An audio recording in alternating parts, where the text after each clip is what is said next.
bring us to our action agenda. We have two items down. Item number 13 is actions necessary appropriate on matters discussed in executive session. I know we're planning to have a presentation next, right? Mr. Doug Quackenbush and Dan Neal will lead us in that, and we'll take that. Sorry, y'all, I flipped it, but if you all go ahead and present, that'd be fine. Thank you, Mr. Chair, ladies and gentlemen of the board, Dr. Melton. I'm going to give you a presentation on the design update on elementary school 13. Mr. Quackenbush of the Quackenbush Architects and Planners will give the presentation of the design to date, and then I'll talk about the schedule and where we are in regard to that. Thank you, Dan. All right, well, I am delighted to give you this update. This is a tremendous school we're very, very proud of. We hope you are as well. We have concluded what we call the design development phase. The last time that I gave you guys an update, it was at the schematic design phase. So just think of us as being much, much further along in the process. But I think you'll be delighted to see that the images that I'm going to be showing you, even though they're straight out of our DD model, are very, very much the same that you saw, or substantially the same as you saw in the earlier presentation. This is a view of the site plan as a quick overview of its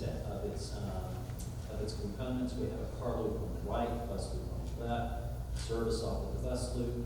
We also have the potential for a dedicated pre-K car loop that would circle behind the school and give us a total of over 3,200 feet of stacking, which is consistent with the priorities you've given us about safety along Kingsbury Road.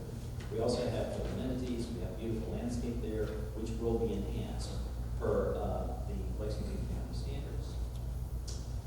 These exterior views, again, very similar. We deliberately picked the same views as what we saw before, but these are substantially updated.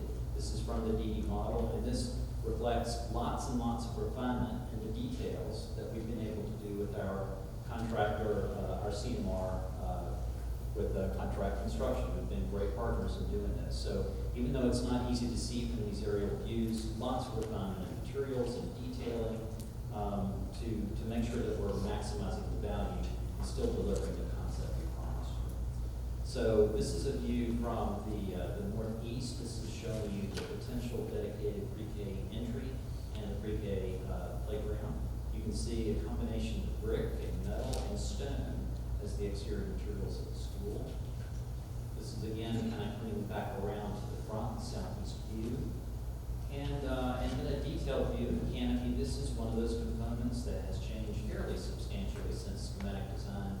Again, to deliver the concept that we had earlier, but in a more cost-effective way. And another detailed view of that front entry. This is the commons that you see kind of in the foreground there on the left. So this is the floor plan. We have a main circulation spine that goes from the center of the school. Both the car loop and the bus loop enter from this main entry here. The administrative offices are right there at the front of the school with a secure entry. Many of the public spaces are to the left. Most of the classrooms are to the right, and they stack, as you'll see on the second floor. The exception to that is the dedicated preschool and 5K area that's located to the rear in the northwest. You can see the plan is organized around a courtyard, which is flanked by the media center that's there to the right, a two-story media center looking on that private courtyard. The courtyard, of course, is a strategy to provide protected outdoor learning space, but also enhanced daylighting and views from inside the school. Now some interior views. Again, these are much more real now in terms of materials and scale and other elements. This is the view you would have after you come through the main front door, that two-story lobby. Straight ahead, you'll see the courtyard emerge into view. This glass, again, gives you great views of this natural learning space, but also daylight throughout the interior. Some more detailed view here. And then a series of views of the extended learning areas that are off in the classroom. So this provides the teacher extra flexibility in pedagogy, the ability to break out with kids, the ability to do collaborative work. It's expanding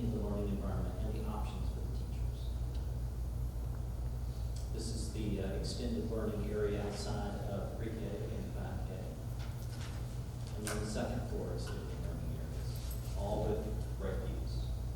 A typical classroom with very yellow chairs. I'm not sure if there's another. Looks good this slide. Another view of the classroom. All of this furniture, of course, will be very, very mobile. And then a couple of views of the media center. It's a two-story space. It opens up to the extended learning on one side and wonderful views of the courtyard on the other side. There's another detail. A gymnasium, also with daylight, and then this is the commons. So this is, I mentioned that view that showed you what it looks like from the exterior. This is what it's like inside. So this is the commons, two-story space, and straight ahead where you see that light blue wall, that's actually a multi-purpose room that can convert into a stage. So we're getting a lot of different features and making all the space work harder and give us more use. That's a view from the stage into the commons. Now Stan's turn.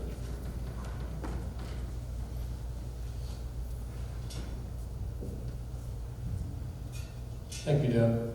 I've got one slide that's to brief, and it's on the construction management risk process and our schedule for this particular project. Following state and district procurement procedures, the district advertised for interested firms to submit the qualification. This was back almost a year ago. And the selection panel, five firms responded. The selection panel chose to interview 3 firms. The panel selected the CM risk contractor based on both qualifications and price. The next one you'll see is a schematic design estimate, and Doug talked about that a minute ago as part of the process. We're using the schematic design drawings. The contractor prepared a rough estimate based on illustrative and dimensional drawings, square footage, written narratives of systems and finishes, and predicted costs.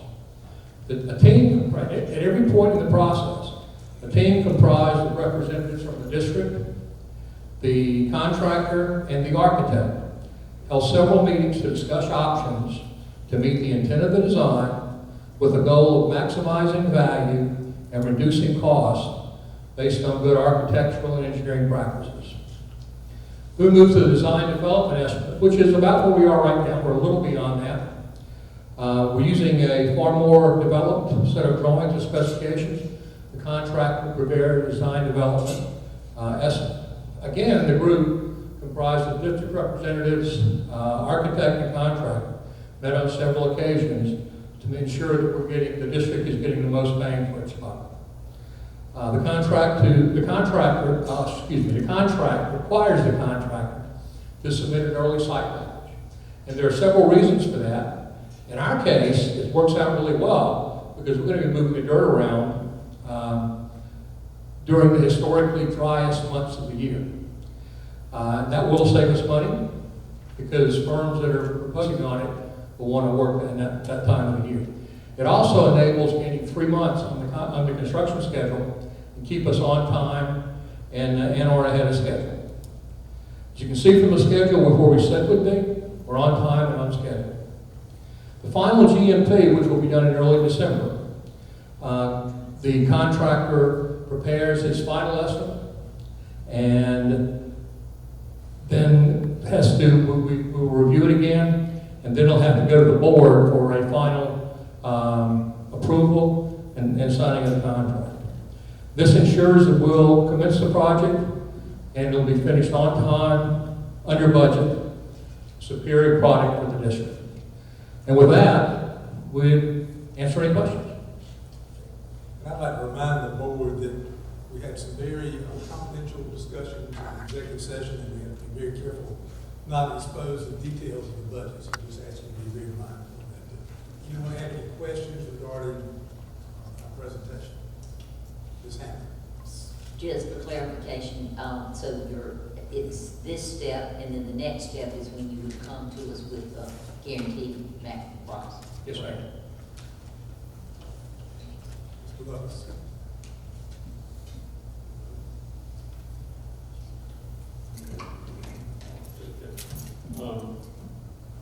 First of all, guaranteed maximum price, I assume that we have that committed.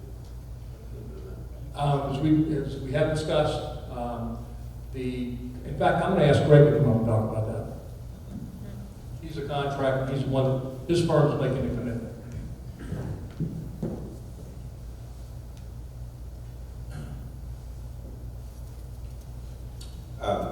And the guaranteed maximum price can be locked in now, if we so choose, and then any savings at the time that we go to the guaranteed max. Let me rephrase that, any savings that we realize through the competitive bid process will be returned to the district at that time. And, you know, the reason we're doing this is to show a level of confidence in our numbers and to give y'all a level of confidence with proceeding with the early site package. I think that's a follow-up. Follow-up. We were being asked to look at the two approaches to early site package, okay? And I think we said that. Can you use your mic? Okay, we've been asked to look at two approaches to the early site package. And I have a concern that much of the site work that we're looking at is to be done on the back end of the project. In other words, it would only take to get it ready for foundations or for under slab plumbing and so forth. It would only take clearing, grading, grubbing, storm drainage, that kind of thing. And then, yet in your approach that you've given us, you've included all the back end work to do the site work in those quotations also.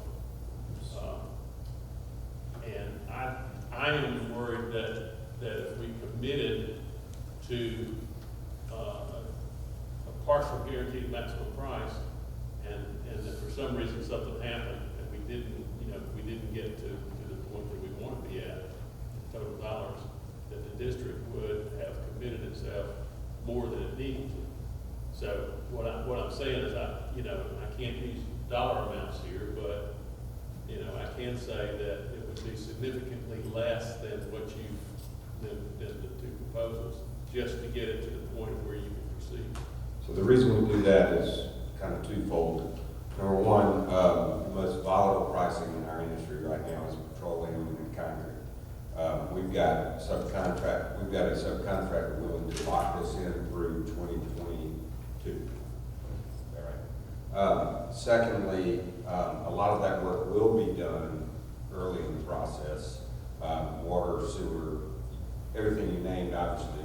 We'll also put curb and base and binder down, keep site clean, keep mud off Landings Ferry Road. So all those kind of activities we'd like to have in the early site package to give us the flexibility of continuing to perform work. But more importantly, it actually commits the contractor to a price. Again, site work is the most volatile number out there. So we've got a site committed number that is under our budgeted estimate, which I think is a big win. And the more you can guarantee at this stage in the game, the better. And again, if there's any hesitation of moving forward without a guaranteed maximum price, we're willing to lock it in at our design development budget to show a commitment to our numbers, and then also return the savings at competitive bidding process. Just one more thing. I noticed, that when you, in the information given that there were the specification sections for asphalt paving, milling, and things like that. So that indicated to me that the road work is included in this. Yes, sir. Okay, so that means that the road work related to the intersection there of, what's the name of the road? Amy's Ferry and Lake Tide. Or that is in this proposal, so that will be done in the very beginning, or when would that come along? We try to do it as soon as physically possible. It won't, obviously, DOT won't turn it over until the building's done. We can't turn it over to them. But there's so many variables with those road linings. We'd like to get that work done as early in the process as possible. That is a major concern to the people who live out in my area. They are beefed up about that, so we want to make sure that is done. And you see these road projects, and I will wonder how the contractor exists, because they start something and then they'll go off somewhere else. I'm with you on that.